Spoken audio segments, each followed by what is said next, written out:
Thank you. So sweet, so soothing, really lovely. So I'm Lisa Marcus, for those who of you who don't know me, and I'm here today with the rest of our Portals team that we will introduce in a minute. So thank you for joining us. And just to note, we are recording. So if you do not want your image shown at any point, please just drop us a little note and we will be respectful to that. So thank you. Great to have you all here. And Aviv, I'm going to turn it over to you. Thank you, Lisa, and thank you all for coming to this spontaneous summer gathering with the Portals project. So let's bring the rest of the team to join us here in the spotlighted area, Kyriaki, Peter, Patrick. And the way today is going to play out, we're going to have three parts. In part one, I will briefly offer an update from the Portals project, where we are, what are we working on, and then go a little deeper into the Portals into the Soul, how this project and adventure is unfolding and why, and give a bit of a heads up to chapter 4 and 5 and 6 and what's coming. And then we will make some space for insights, inquiries, intuitions about that. And then we'll transition into part 2, which essentially will be an invitation to enter an ecology of inquiry about the soul, where Rob will play again a little bit of music, and we will each have some space to write down some of our soul inquiries, and I'll offer a bit of an entry as to why, how we are using this. And to see this now, in our recent Portals into the Soul event, we spoke about, well, one of the inquiries we asked was, what is the language of the soul? And we stayed with that inquiry and opened a way to consider and sense and attune to the three portals of knowing: the somatic and sensory portal, the mental portal, and the spiritual portal.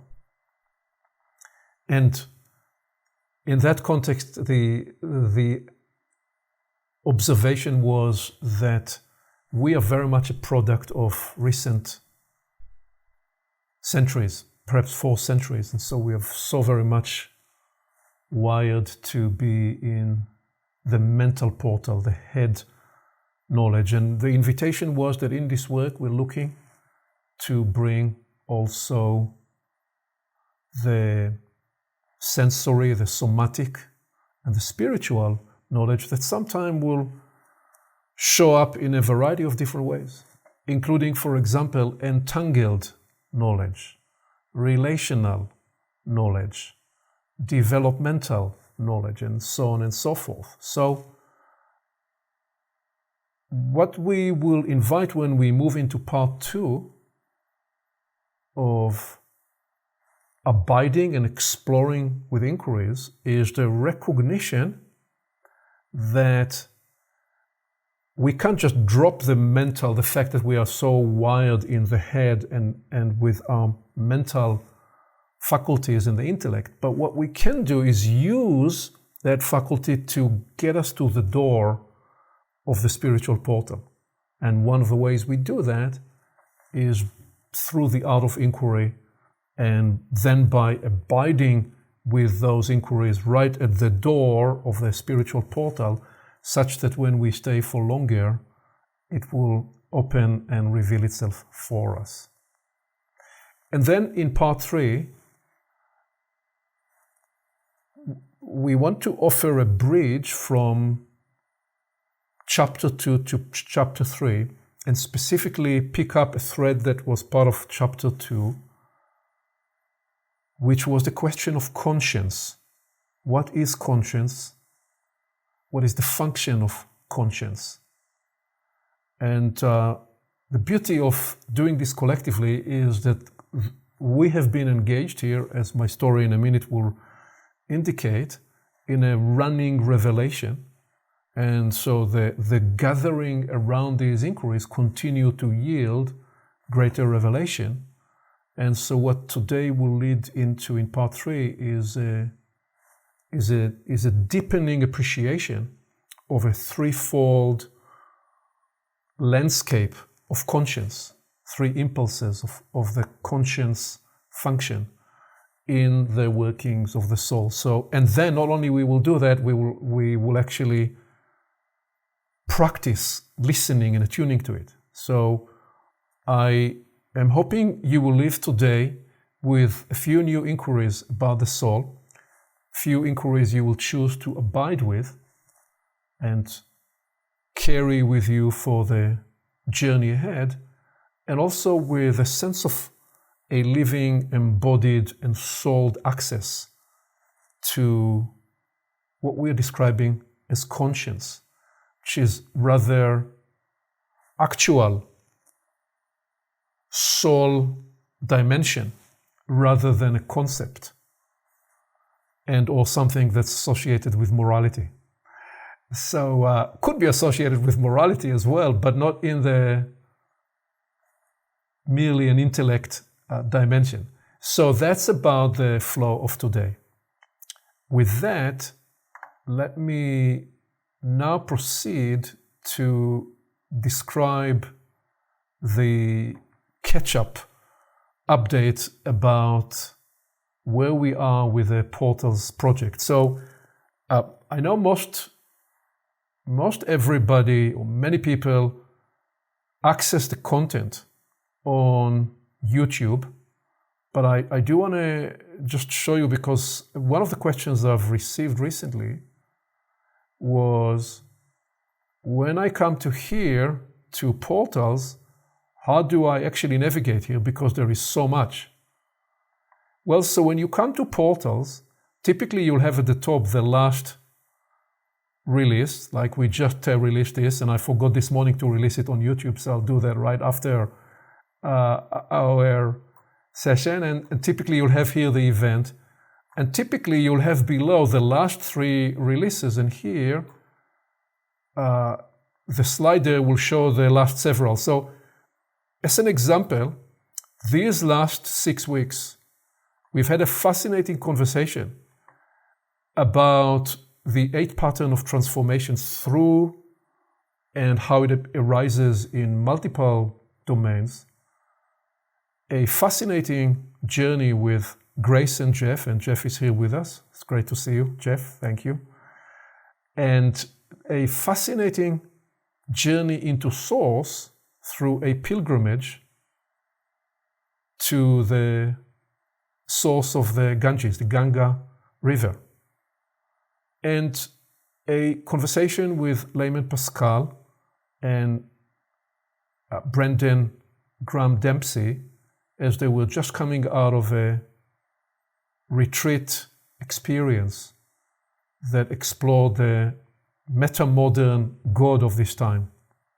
Chapter 3 of The Soul that we just released, a Universalis conversation number 9, and this which we are releasing today, current opening 16, the Octave Leap Mystery. So if you wanted to just explore deeply these 6 conversations, not by way of merely consuming the content, but to distill some of the key threads and ideas and make new connections, you probably could easily find here content that would lend itself to a 3 or 6 or 9 or 12 months course into the journey of development, journey to the frontier of transformation that's arising now at this time. So rich and vast is the cosmology of conversation that we are developing here.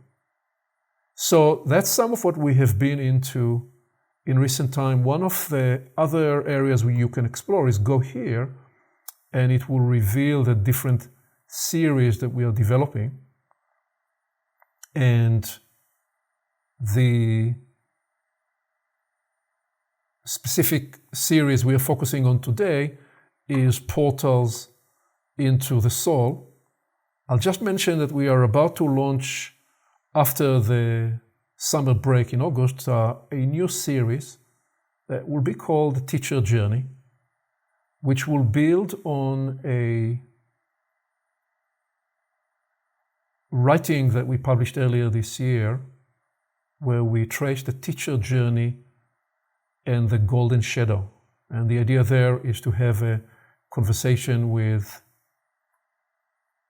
spiritual teachers, teachers of different kind, different spaces, and explore some of the stages or the steps and the phenomenology that we are describing in the teacher journey and the golden shadow. We recorded already one fascinating conversation, and we'll record more. So that's coming right after the summer. So here is the Portals into the Soul landing page, where we are serializing the chapters, but also other conversations and events like today. And so these are some of the areas that you can explore on the site if you choose to access the content here rather than on YouTube. Another question I've been asked recently by several people was, so how can we get involved? How can we support the project? The answer to which, well, first of all, you support the project by being here today, by showing your interest, by engaging with the content, and by sharing the content with friends. If you want, you can always become a supporting member. That's here on the site, on the right side, where you have access to contribute monthly or annually, as little as $5 or more. And there are also people who prefer not to enter a monthly or an annual transaction, so to speak, but to offer support in the spirit of the moment. So there is a space here in the donation space or contribution space, and you can put your own figure here as little as you want, $1, or as much as you want. In the interest of transparency, we do a lot on a voluntary basis with the team here on screen, but we don't have all the capacities in-house. So we are some of the production is done with other resources, because primarily we didn't want to just be a YouTube channel or a podcast, but wanted to create this ecology online, which we are building in Portals of Perception. So because of that, the operational investment is about $30,000. We currently have about $5,000 from subscribers, recurring contributions, and about another $5,000 from other supports and contributions that are coming. So the gap, the $20,000, is something that I'm financing. And so any contribution you want to make is always welcome. Also, perhaps the most important way you can support is subscribe and like and write comments to the content online, because it's one of the ways it helps the YouTube algorithmic god introduce the content to other people. So that's some simple ways to get involved, support the project as you feel inspired or moved to it at any point in time. There's a lot more that we will get to later this year, but I'd like now to bring the focus more to the Portals into the Soul adventure. The work of this, as the preamble describe, started towards the end of last year. So a week before Christmas, we met with a sister endeavor of the Portals project, which is the Epoch Network Journey. And we explored a deepening in the inner conclave. The reason we did so was because earlier that year, actually last September, we did some work again with the Epoch Network into what we called the ghost and the inner conclave. And as I've done over the last 3-4 years with the generosity of Jeff, we recorded right after it a conversation that we called the ghost and the inner conclave. And I thought that was it for a while. As luck would have it, few people got interested in actually taking up the work and started to work on a weekly basis to deepen into the process methodology, the modality of the inner conclave. And there were some inquiries. So because of that, we gathered to deepen in the work. And again, Jeff met with me the following day, and we recorded two episodes that we called Journeying into the 3 octaves of the inner conclave, which we're actually about to release. It took us that long because there was other content that we wanted to release before. We were about to release it. And I thought, okay, so this content will now go to rest. And then 4 days later, I opened the draft writing that Kyria Key generated, which we thought was going to be a newsletter update that will accompany the release of the recording of the conversation with Jeff about the ghost and the inner conclave. And when I started to work into it, I discovered that what actually was beginning to arrive was much larger. And then within 2-3 weeks, the preamble arrived, chapter 1 that introduced the 3 natures, the 3 impulses, the 3 characters of the soul, the guardian of life, the steward of learning, and the champion of higher purpose. That premise, that cosmology of insight was codified in chapter 1, and chapter 2 arrived, which described the phenomenology of what we call separation events, extreme or not so extreme pain, disruptive events, or any other kind of traumatic experiences that will catalyze a separation from what we describe as the natural as was meant to be line, where the soul is naturally in its fuller, most versatile range. We described that along with the separation event, then there is the phenomenology of the double anguish, which is having been separated. There is the blow of that experience, and then that whatever occurs, you're mostly grappling with the recovery and the regenerative process, often having been separated from the well-being, the buoyancy, the vitality that was more fully available for you when you are in that more fully tethering connection. And that when that stayed for a while or for longer, and the soul was not able to come back to its fuller elasticity, but was more in its contracting mode, the soul will tend to develop a psychology which is different from the personal psychology, more in the sense that it cannot access its fuller memory and intent and commitment to accompany and support the spirit in the fullest possible way by accessing the fuller range of the second and the third brief of the soul, which is indeed to live into your higher purpose. And that when that happens, there is a way in which it develops a fixation. That's what I describe as the soul psychology of the soul, which leads to a compensatory act, which is what we describe as the ghost.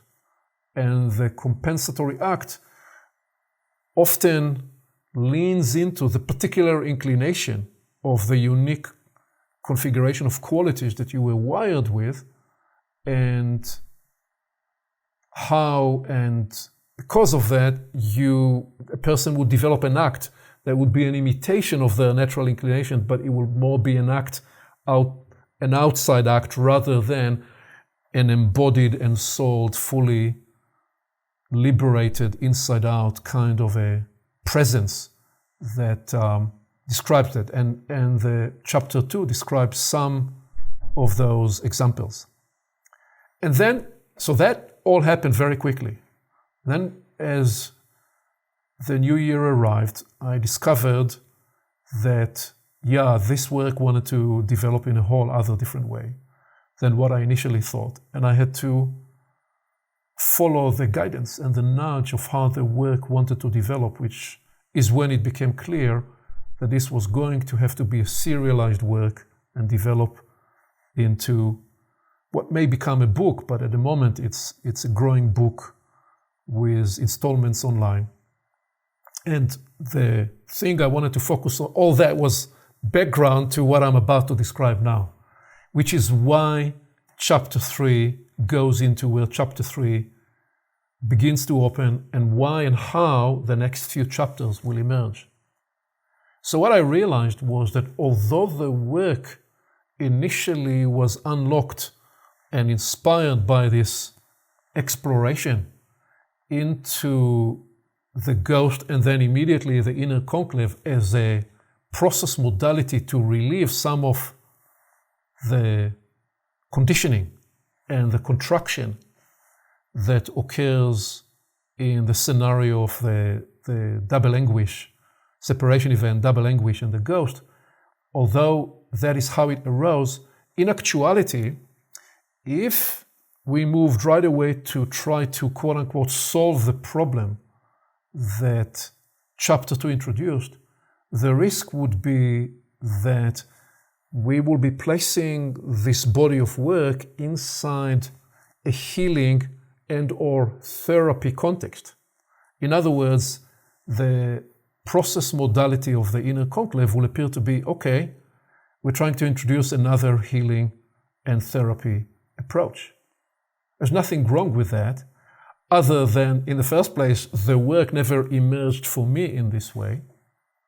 In recent decades, people often, especially with younger generations, often people find the development path and the journey of inquiring into purpose through dealing with healing of one kind or another.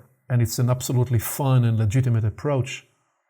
In my own personal journey, partly my own formative experience, probably some generational influence, being born and raised in Israel, my path was actually first a development path and a path of the inquiry of purpose.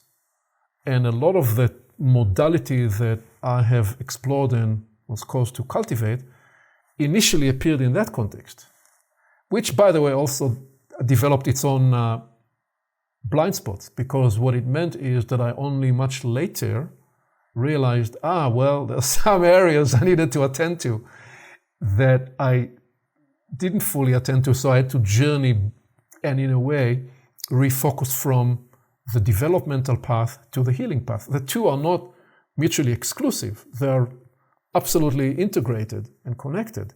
It's more a question of what is the primary and initial orientation and what then leads the path ahead. Often it is the case that if a person first embark on a healing journey and that leads them into a developmental inquiry and or purpose inquiry, when the initial issue or concern was alleviated or addressed, unless they find a new impulse, a new energy to continue their propulsion, some kind of a spiritual or a developmental quest, often the impulse will in some way back off and weaken because the concern that brought them into the inquiry has been addressed.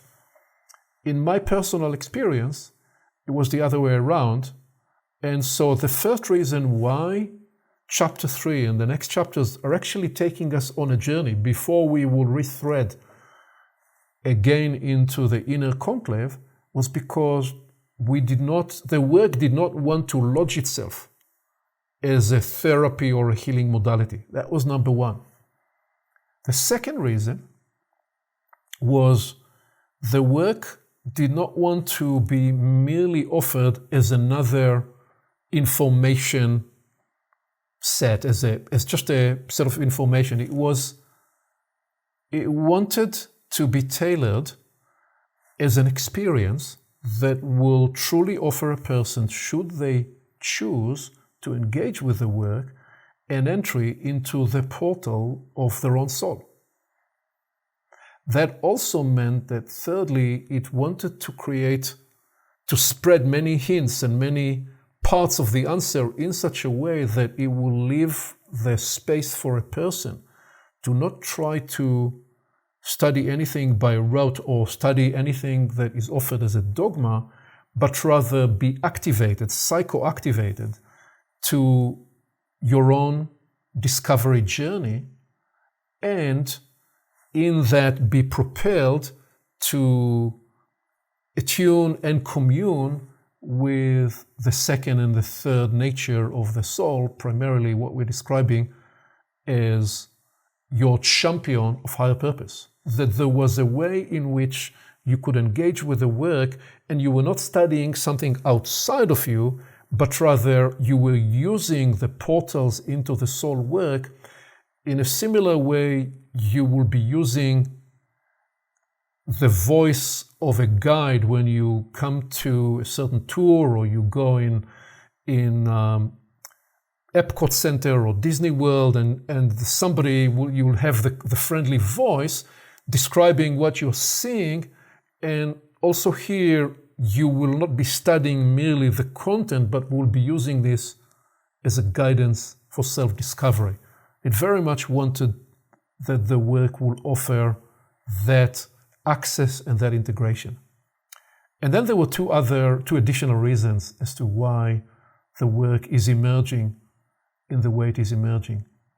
It guided me that in addition to solving the problem, so to speak, of the ghost, there was even a bigger problem we were trying to address and solve through this work, which is, one way to describe it, is the physicalist fantasy and the physicalist fallacy. The physicalist philosophical point of view is the point of view that views the universe to be a material universe that leaves out any interior dimension in the universe, which is one of the biases, one of the products that we are grappling with, having come out of these 400 extraordinary years of the Enlightenment, the scientific method that developed, how that led into the Industrial Revolution, and how in the process of that, the intellect was captured along these lines, often driven by the commercial financialization of the economy that captured somewhat the scientific method inside a profit-making context, and how when we were going to approach the premise of the soul, we were going to try to reason and find a way to not say to people, look, you're going to have to leave all that out because it's not practical.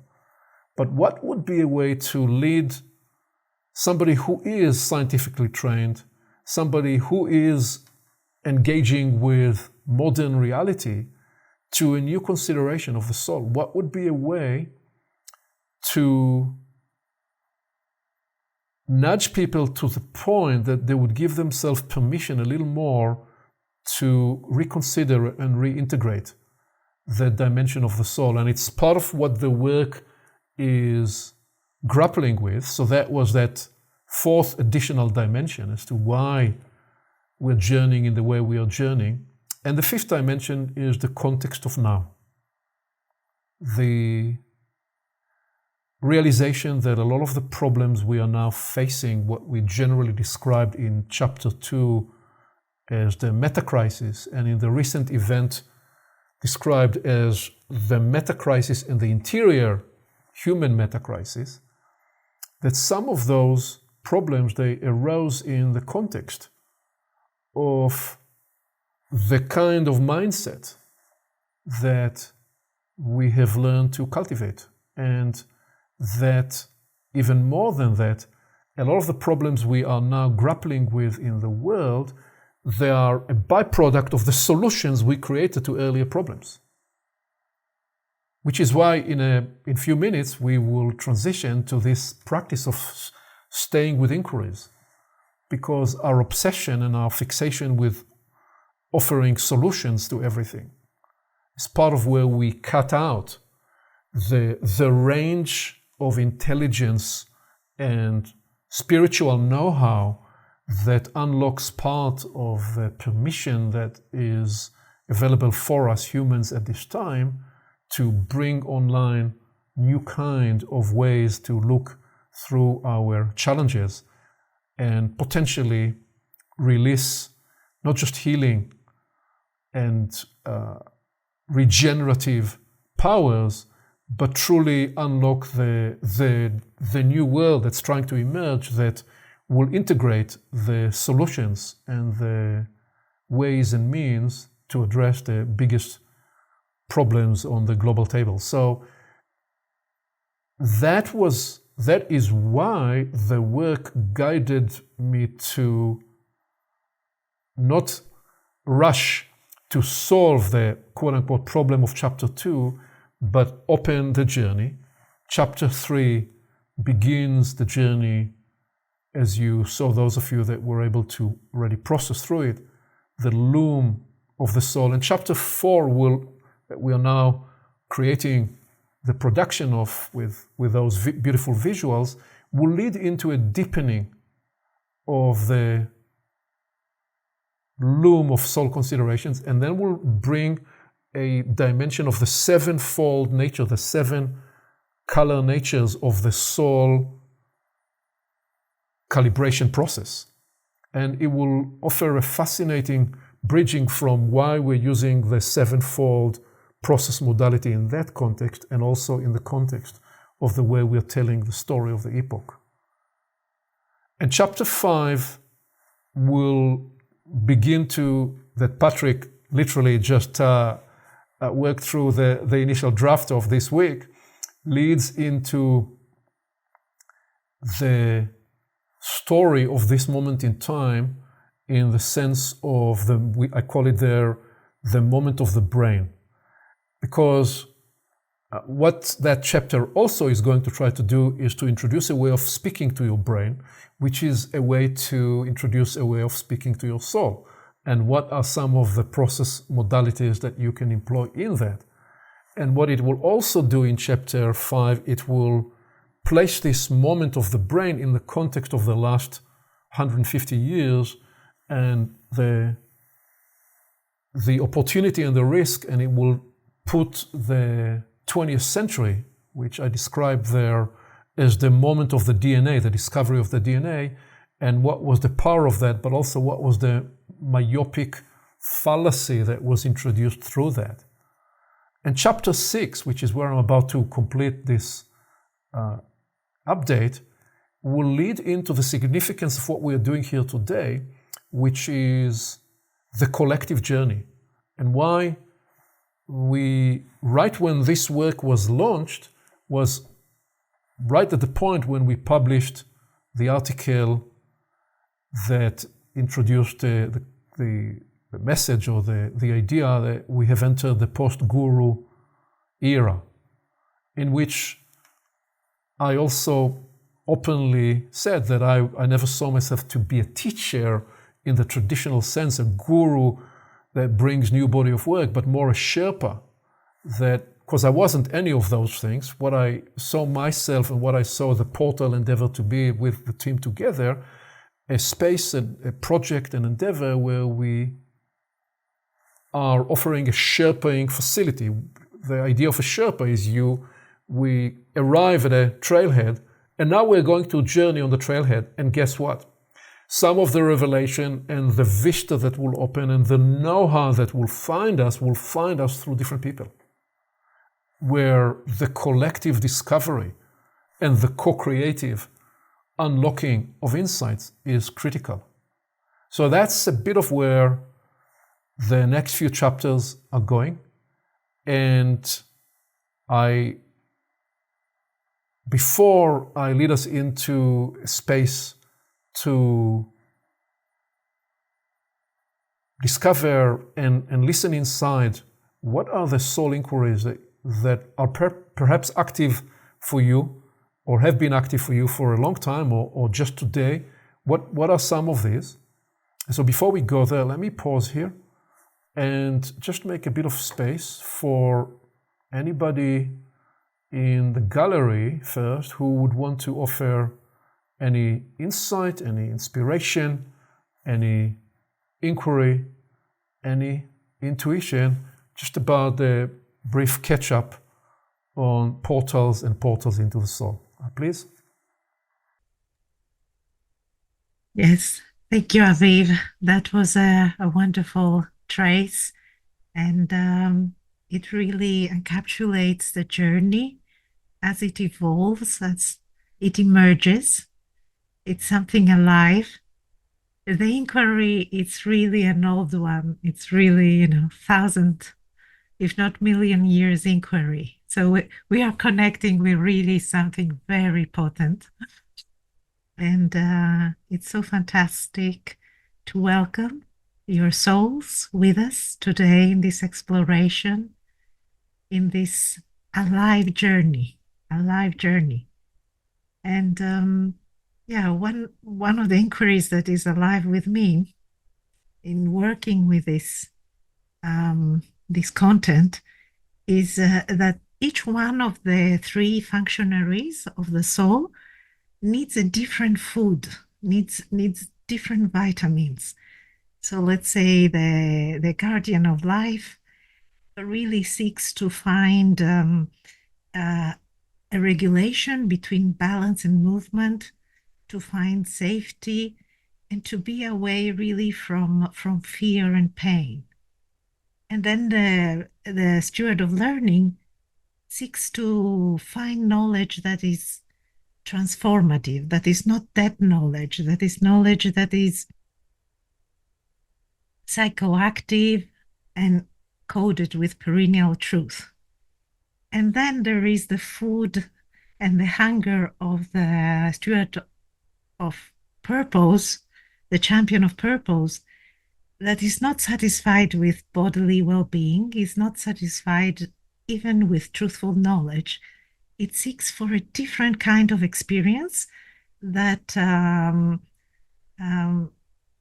it's an experience that will connect it, will feed it, will let the soul breathe, and will be collecting these chrysalis moments of transformation where you are in awe and reverence and in connection with something higher maybe. So my inquiry is how really to juggle with these different needs of the three functionaries of the soul, and when really to understand when you need to tend to the need of each of the functionaries. But just putting this in the pot, I know it's a big conversation. It's something maybe that will be covered later on. Just to put it in the pot of inquiry and to come with value for this work and for each one that is here with us. Thank you. Thank you, Kiraki. Let's see, anybody in the gallery, any insight, any inquiry, any intuition, any inspiration to share?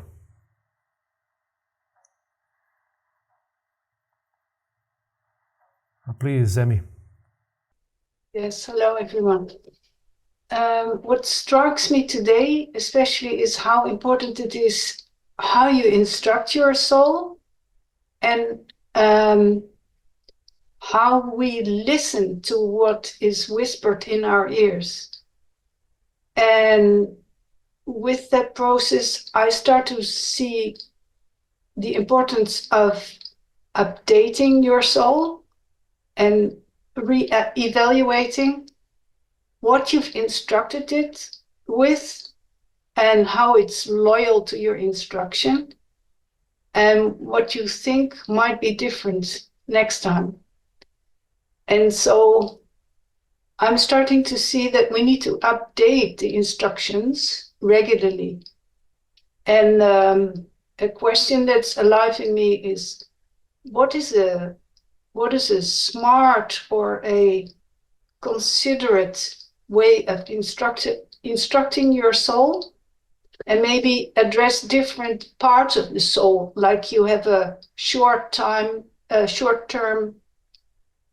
and a foundational address to your soul. So that's alive in me. Yeah, thank you, Amy. Beautiful, as often happens, because we are inside a conductive domain, you're kind of 2 or 3 steps ahead of us. Some of what you are prodding there, we will actually get to that space when we are speaking a little bit about conscience and the 3 impulses of conscience. So thank you for that. Let's please bring Theodora. Yes, hello everyone. I wanted to bring up an experience I had today.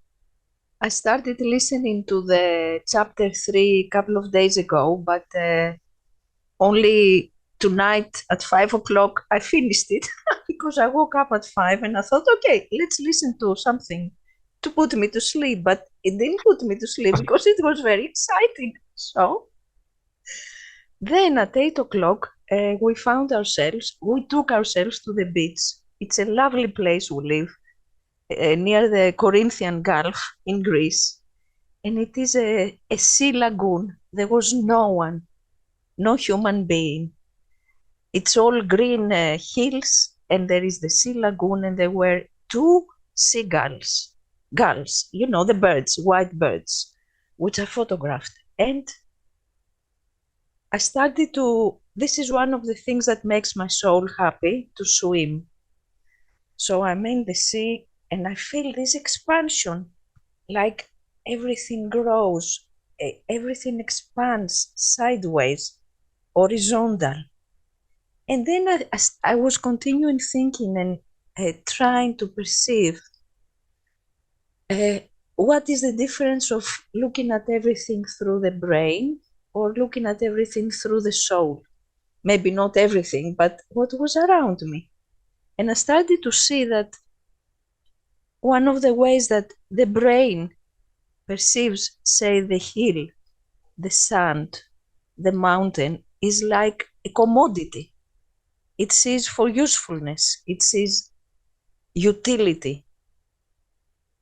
But the soul feels other things. The soul feels the strength of the mountain, the accuracy in the shape of the seagull, the multitude in the sand, so many little pieces, tick, tick, the beauty of the flow of the waves.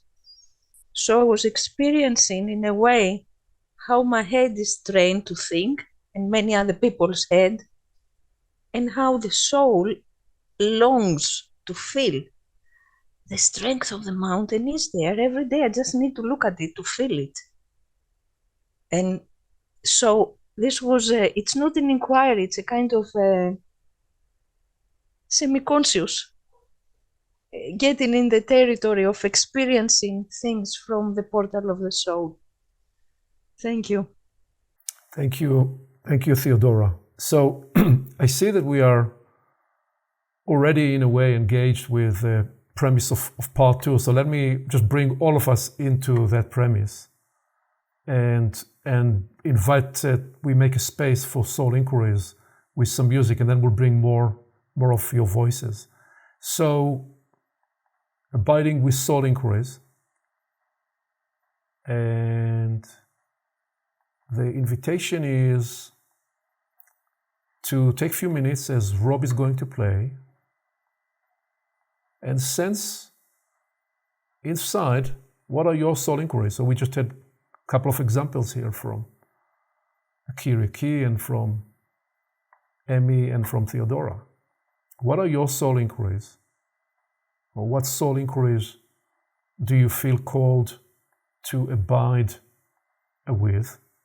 And see if you can write at least one what inquiry, one why inquiry, and one how inquiry. So you have those three natures, and maybe more. And as you do this, again, we are so wired to go head first. We think, what is the right word? What is the right question to ask? We've been so conditioned to succeed in the assignment in what is right to do. The invitation here is to tune inside. This is a slide we brought up last month when we explored the question of what is the language of the soul and invited the sense of the sensory, the mental, and the spiritual portal. So I'm going to leave this on screen. I'm going to go quiet here for a few minutes and let Rob play. And then we'll bring your voices with the kind of soul inquiries you have.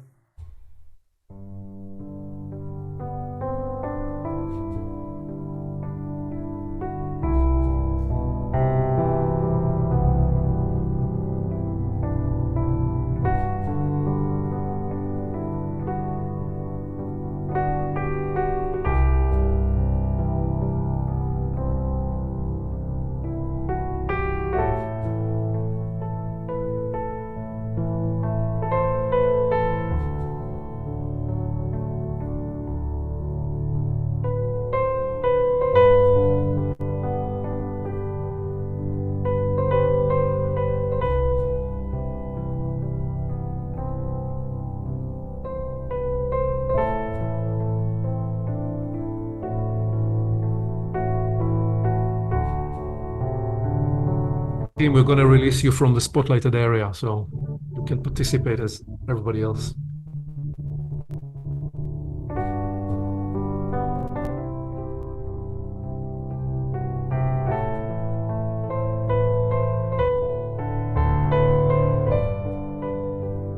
Thank you, Rob.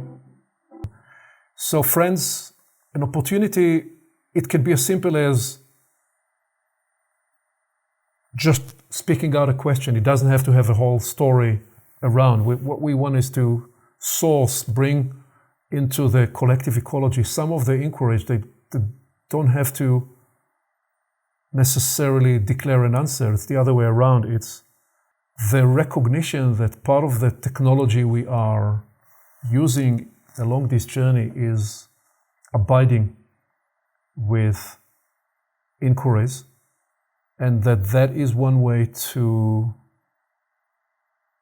stay near the door of a spiritual portal, because we're seeking realms that are beyond words. We're seeking subtle, energetic realms that are very fine, and often we would describe them as translucent and luminescent. And still, we can use the benefit of the mental lens to get us near that space. So I'll go quiet and wait to see if there are hands to bring your voices in. Please, Denise. Hello. I live in the house where I was a child. So I was in the front yard the other day, and it's been a hard week.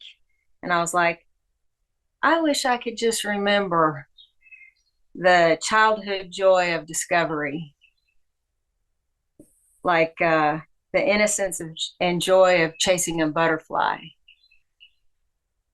and to remove the dominance of the mind, the current noise of whatever's going on, but just to live in joy of being alive. And I think that may be one portal. That's all. Thanks. Thank you, Denise. Please, Peter. Yeah, hi. Thanks, Aviv. One of the threads that to me has run through the portals into the soul work is this idea of the soul as a liberator, um, liberator of our greater capabilities, our greater potential, and it seems to do it not in a generic way, like everybody's going to be the best they can be, but it's a very specific, unique, personal way of these are my capacities, these are my best ways. This is a skill set that I was given. I have my unique configuration. And so I think the soul has helped, wants me to liberate my unique configuration. And so I'm wondering how that idea, that understanding of that can actually, how I can use that to liberate myself, to find these points in me that can be freed up and really grow and blossom. Thank you. Thank you, Peter. Raphael, did you have your hand up earlier and would love to bring you, please? Yes. I'm now in the Netherlands. I'm in a vacation. So I experience a different ecology. And my inquiry is how can I create this chamber or secure place inside when all this cacophony is going all around? And this is the kind of a soul request. Can I take this ecology with me when I come back? Indeed. What's a way to construct a soul-supporting, soul-securing, soul-liberating ecology even when you live in a war zone? Big question. Thank you. Thank you, Raphael. Please, Sophia. Hello, everybody. In the question, what soul inquiries do you feel called to abide with? I would say that my center of gravity these days is more towards connecting the dots on what is going on in the world, both on high and low end, if we can speak of such duality, because there is all the spectrum in between. And I'm more inclined to connect threads and search and make mental maps of what life is about, what human life is meant to do here on the planet today, what is the meaning of coexistence with other species, and so on. So I think this is a way to fortify myself, my soul. And this is part of what I'm trying to do. Indeed. Thank you. Thank you, Sophia. Please, Paul. Yes, I was thinking about this soul, and I understand that in one way or another, the soul has a big contribution in our life on this planet. Without a soul, we couldn't be here. And I was wondering, does this soul act on the spot, trying to balance out things in such a way that we can have our life here? Or does the soul also work with some sort of a memory? In other words, does the soul have a memory? That's basically it. Yeah, wonderful. Beautiful question. We will actually get to some of that when we dive into conscience, which we will describe as a kind of memory. So, beautiful question. Thank you. Let's go to Avshalom, please. Again, we are bringing up questions to abide with. Some of the questions that we are addressing along the portals into the soul journey are questions that I've lived with for decades. So, please, Avshalom. Hi, everyone. Hello, hi. How can you force the soul and the brain to take the net for places? Because I feel that the soul is now in the front, belongs in the front seat rather than the brain. And I think it is natural to be in the other way around, as the soul is supposed to be the orchestrator and not the brain. Thank you. Thank you, Axel. Please, Avshalom. Yes, an inquiry that formed up during this meeting. I was asking myself, what's troubling me today? And I recall that you mentioned the idea of the soul concern. So this came in. And then suddenly I realized that there's this idea of anima mundi, the world soul. So I said, right, I'm not the only one that has a soul. So the question that arose is, how do I separate between what is, in a way, personally troubling me, as I realized that a lot of what is coming our way are the concerns of the soul of the world, in a way saying the state of the world. So how to separate between the two and live with the two and do something about the greater concern, which is definitely very much at play. Well, perhaps there is an inquiry in how to separate, and then there is perhaps an inquiry in how to integrate. Very much so. And how to work with those different dimensions, yeah. Well, we're going to take one more here and then bring your other voices later. So let's have Beth, and let's please, those of you with hands up that we're not getting to now, or others that didn't put your hand up, please drop in the chat as we proceed. What is a soul inquiry that you have, that you're living with? It's not an inquiry that you're looking to pacify by getting one answer. Rather, it's the recognition that some of the soul revelation, some of the soul language is not found in definitional answer, but in relational answer, in emergent answer, in entangled answer, in a process answer whereby the